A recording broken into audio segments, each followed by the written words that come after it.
Halo halo, assalamualaikum warahmatullahi wabarakatuh. Ini masih banyak viewer dari FNN yang penasaran itu dengan langkah-langkah dari pemerintah yang disampaikan oleh Presiden Jokowi dan juga para menterinya bahwa di IKN itu kalau investor mau masuk ke sana itu dijanjikan insentif yang luar biasa seperti HGB 160 tahun, terus kemudian tax holiday 30 tahun, kemudian tax reduction sampai 350% gitu ya. Dan ini, kelihatannya bagi orang yang nggak paham ini dianggap, oh ini berarti tidak menggunakan APBN, ini adalah, dana investor semua. Tetapi juga di satu sisi orang kemudian, terheran-heran dengan pernyataan Pak Jokowi, banyak sekali yang akan masuk, termasuk seperti Starbucks, terus kemudian IKEA dan sebagainya. Nah, saya akan mengajak Anda untuk berbincang dengan Bang Saidi dulu, bagaimana memahami fenomena ini, obral besar ini apa sebenarnya yang terjadi? Dan apa dampaknya bagi keuangan negara, tentu saja ini sangat penting ya. Assalamualaikum Bang Saidi dulu. Waalaikumsalam warahmatullahi wabarakatuh. Ya, ini kalau yang saya sebutkan tadi itu betul nggak itu kemudian sama sekali tidak berdampak ke APBN karena itu adalah menggandeng investasi dari swasta. Eh, saya pikir kita menonton kemarin saingan Feni Rose yang biasanya muncul akhir minggu untuk jualan real estate. Oh iya iya iya iya iya iya. Oke, saya sekali-kali lihat iklan tapi itu ya, pariwara begitu ya. Iya iya. Iklan. Senin harga naik. Itu kita harus selalu ingat. Senin harga naik. Ya, itu. Nah, itu ada saingan Feni Rose sekarang. Nah, saingannya kuat sekali karena adalah Presiden Republik Indonesia yang sedang memasarkan real estate. Nah, begini Mas Hersu, saya ingin menyatakan bahwa kebijakan pembangunan IKN apa yang kita diskusikan selama ini adalah semakin terbukti, malah menurut saya semakin radikal karena sudah terjadi perampokan pendapatan negara dan perampasan hak anak cucu ke depan. Gimana ceritanya bisa begitu? Jadi begini Mas Hersu, jadi sebenarnya kan awalnya selalu ngotot menyatakan tidak akan menggunakan APBN, hanya 80-an triliun dari 500 sekian triliun, ya kan. Nah, dengan mengharap investor, akhirnya menggandeng dulu kan, ingat Tony Blair digandeng, dan Tony Blair menyatakan akan bersedia, karena kita tahu Tony Blair ini adalah bagian saingannya Feni Rose Internasional, pemasaran real estate internasional. Tapi awalnya kan siapa namanya Bank SoftBank Jepang, Masayoshi Son, ya, Masayoshi Son, ya. Ya, akhirnya dia mundur, menyatakan mundur. Nah, kemudian Tony Blair juga tidak jelas sekarang. Nah, dulu setiap menteri dan setiap presiden pulang dari Timur Tengah sudah menyatakan bahwa akan ada investor datang dari Timur Tengah untuk investasi di Cina, di ibu kota negara yang baru. Tapi faktanya tidak ada semua. Akhirnya menurut saya kemarin itu kelihatannya udah panik sekali, sehingga keluarlah Feni Rose memasarkan IKN. Nah, yang kita tunggu sekarang, sepertinya mungkin 1-2 hari atau minggu depan, beberapa minggu akan muncul penjualan obral aset negara di Jakarta. Itu kemungkinan akan muncul. Nah, perlu saya jelaskan ke publik bahwa sebenarnya apa yang saya katakan tadi, merampok negara dan merampas hak hak anak cucu, yaitu sebenarnya karena pembebasan pajak terhadap investasi yang saya ingat tadi kemarin kayaknya 10 miliar ke atas, maka dia bebas pajak tax holiday 30 tahun. 30 tahun. Artinya sampai 30 tahun ke depan tuh pendapatan pemerintah dari sektor itu sudah hilang gitu, sudah diambil lah gitu ya sekarang ya. Ya, jadi sebenarnya itu sama dengan menyerahkan pendapatan negara kepada orang kaya karena jumlahnya kan 30 miliar ke atas. Jadi Mas Hersu, saya Didu yang mau beli rumah di sana tetap bayar pajak, tapi orang yang punya uang 10 miliar bebas pajak selama 30 tahun. Ini betapa ketidakadilan terjadi. Reduksi pajak juga 350% seperti itu. Nah, sementara yang lain juga mendapatkan HGB selama 160 tahun. Itu kan sama dengan mendapatkan hak milik. Jadi saya katakan ini sudah merampas hak negara karena harusnya setiap aktivitas ekonomi di negara ini harusnya mendapat pajak. Pajak itulah dipakai membiayai pembangunan. Jadi ini sekarang kan dibebaskan sama dengan dibiayai dari APBN, karena harusnya uang pajak itu masuk dari APBN. Nah, kemudian dipakai untuk membangun ibu kota, ya kan sebenarnya begitu. Nah, saya merampas hak anak cucu karena 160 tahun. 160 tahun itu hak anak cucu sudah dirampas benar-benar. Nah, jadi saya tidak mengerti betul apa yang ada di otak Presiden Jokowi, sehingga saya ingin menyatakan bahwa betul-betul pembangunan ibu kota negara ini sepertinya ada tekanan internal dan tekanan eksternal yang terjadi di tubuh beliau. Kenapa saya katakan demikian? Karena bukan menterinya yang muncul untuk selalu ibu kota negara, selalu dirinya, bukan menterinya, bukan menteri pembangunan Bappenas, selalu menteri perencanaan pembangunan nasional itu Bappenas, itu hanya menerjemahkan apa yang diinginkan oleh Jokowi. Tidak pernah muncul dari murni dari ini. Nah, itu menunjukkan bahwa pembangunan ibu kota negara ini betul-betul hanya untuk pencitraan dan sepertinya untuk menservis oligarki. Sepertinya dua hal itu yang terjadi, Mas. Oke, iya. Atau sebenarnya Pak Jokowi ini dalam situasi kan beliau menyadari ini masa jabatan beliau mungkin tidak akan lama lagi, 2 tahun lagi. Sementara progresnya sudah tidak ada. Jadi beliau panik kemudian jadinya obral kan gitu. Ya, tapi sebenarnya itu kan kewenangan, pasti investor juga mikir, karena untuk apa datang ke sana? Seperti yang dikatakan Mas Heru tadi, Starbucks itu datang kalau kira-kira ada uang jajan minimal satu keluarga itu mungkin 2 juta rupiah sebulan. Uang jajan. Ya. Uang jajannya saja ya. Satu keluarga 2 juta sebulan. Kemudian tadi kayak IKEA itu hanya orang yang kira-kira punya sisa pendapatan 10 juta sebulan. Baru bisa ada IKEA. Nah, sisa pendapatan ya, bukan pendapatan ya. Sisa pendapatan untuk belanja. Sisa pendapatan. Nah, sementara penduduk IKN nanti adalah ASN. Betul. ASN yang gajinya sudah habis dipotong untuk cicil rumah di tempatnya bekerja, di tempat awalnya membiayai anak-anaknya. Jadi perkiraan saya yang tersisa di kantong ASN ini itu paling 200-500 ribuan sebulan. Sisa dari itu. Nah, kalau sisa 500 ribu, maka yang saya katakan berkali-kali hanya jualan bakso, gado-gado, coto Makassar yang bisa ada di ibu kota negara. Jangan mimpi Starbucks akan datang gitu. Karena memang pendapatan rendah sekali. Selain jumlahnya yang sangat kecil, perkiraan saya hanya 200.000 orang, sangat tidak ekonomis membangun apapun di ibu kota negara.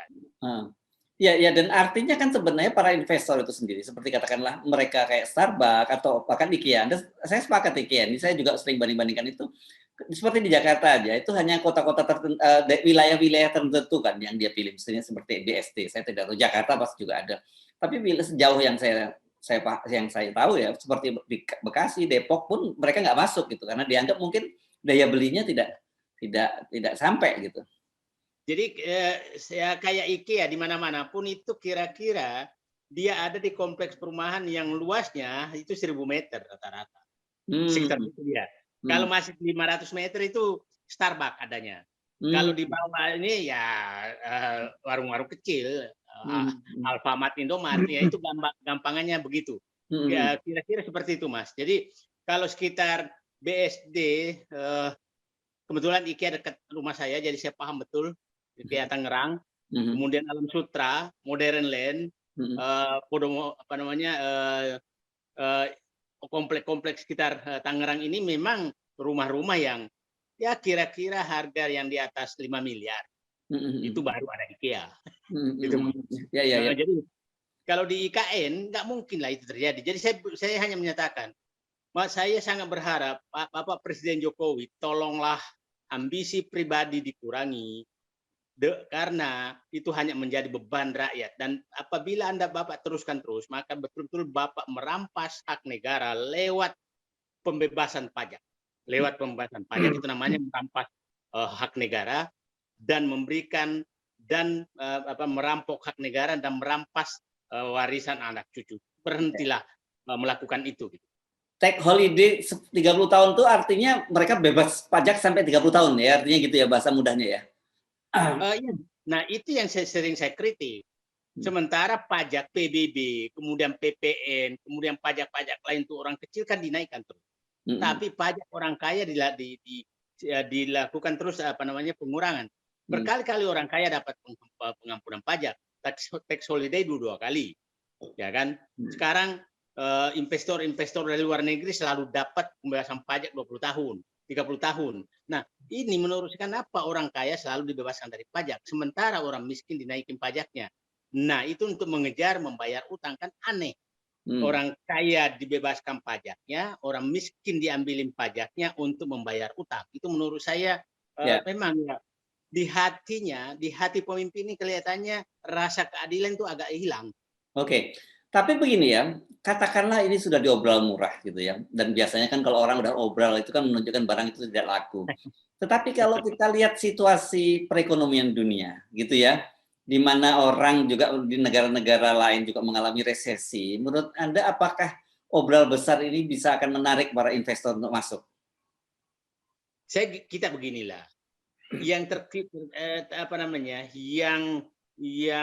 yang terlibat di dalam struktur IKN sekarang kan adalah wakil ketuanya itu kan bekas direktur real estate itu kan, Sinarmas. Nah, dia sendiri tidak invest, iya kan? Investor-investor dalam negeri yang punya tanah di sana kan kita paham siapa yang punya tanah di sana. Kalau memang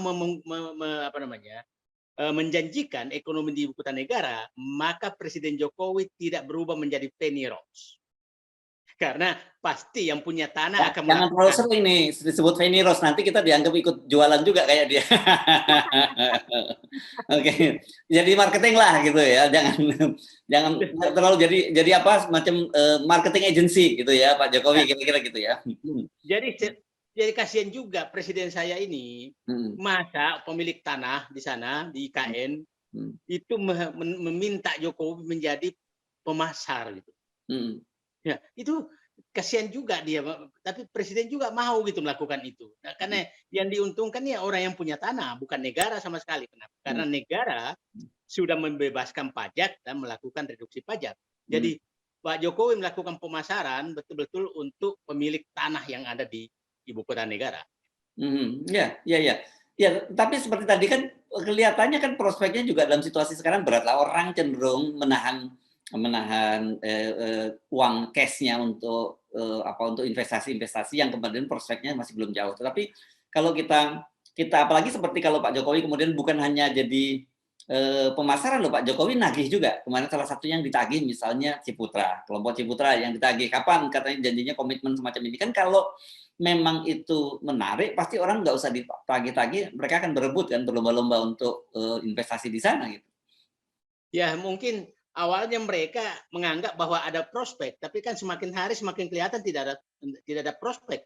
Nah, jadi menurut saya kemarin kan, jadi saya menyatakan sekarang ya ibu kota negara sudah dipasarkan bagaikan pemasaran real estate oleh Bapak Presiden, tapi dampaknya tetap nggak laku sama sekali karena faktanya memang tidak memungkinkan, Mas Heru. Tidak memungkinkan secara ekonomi. Jadi kalau menyatakan bahwa konglomerat mau masuk, itu saya nggak yakin tuh mau masuk ke sana. Saya yang nggak yakin betul gitu, Mas Heru. Jadi saya sih berharap inilah fakta bahwa perencanaan politis itu tidak selalu bisa ekonomis. Ini kan keputusan politik, bukan keputusan perencanaan. Jadi ini yang selalu saya katakan.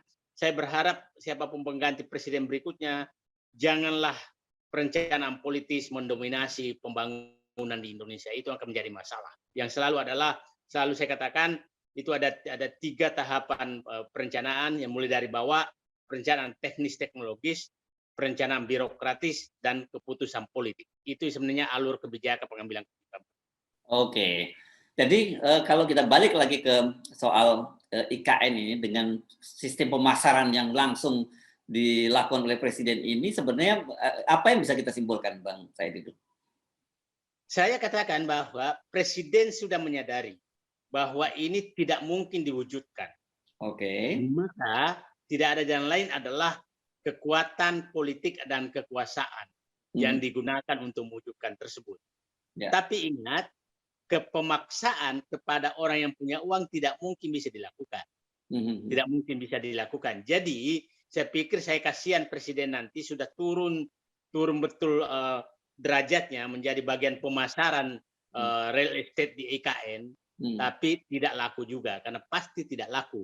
Yang perlu kita ingatkan, siapa tahu presiden nanti merasa ini gagal 2 minggu tidak ada reaksi, maka beliau akan mengobral aset-aset negara yang ada di Jakarta. Itu yang saya was-was. Karena mohon maaf aja, Bapak Presiden ini merasa bisa melakukan apa saja. Ya, dan saya kira kalau di Jakarta tentu saja buat para taipan pengembang yang punya duit gede menarik ya kalau untuk investasi di Jakarta ya. Berbeda ya dengan di IKN gitu ya Bang Said itu ya. Ya bisa juga akhirnya begini Mas Hersu. Dia minta diskon di Jakarta untuk membangun simbol di IKN. Itu bisa terjadi. Jadi maksudnya dia dikasih ke membeli Bank Indonesia, membeli Cilangkap, membeli Kompleks Senayan, terus dia bikin investasi di sebagian di IKN, tapi yang digunakan adalah diskon pembelian di Jakarta. Ya, ya. Oke, baik, terima kasih Bang Saididu ya. Ini ngeri-ngeri sedap ini ngelihat IKN ini ya, walaupun sebenarnya kita dari gaya biasanya, ini kan biasanya ya, kita tidak tahu kalau barang yang sudah diobral itu kan biasanya kan akhir tahun itu mungkin stok yang tersisa atau barang yang sudah nggak laku begitu sampai akhir tahun tetap nggak laku ya itu baru diobral besar, dan itu yang terjadi. Ini masalahnya kan IKN dan jadi beda dengan stok barang di supermarket gitu. Ya, saya pikir itu yang terjadi Mas Her, itu tidak laku tapi tetap yang punya keinginan pencitraan tetap ingin terwujud. Yes, oke. Baik, terima kasih Bang Saididu. Assalamualaikum warahmatullahi wabarakatuh. Waalaikumsalam warahmatullahi wabarakatuh.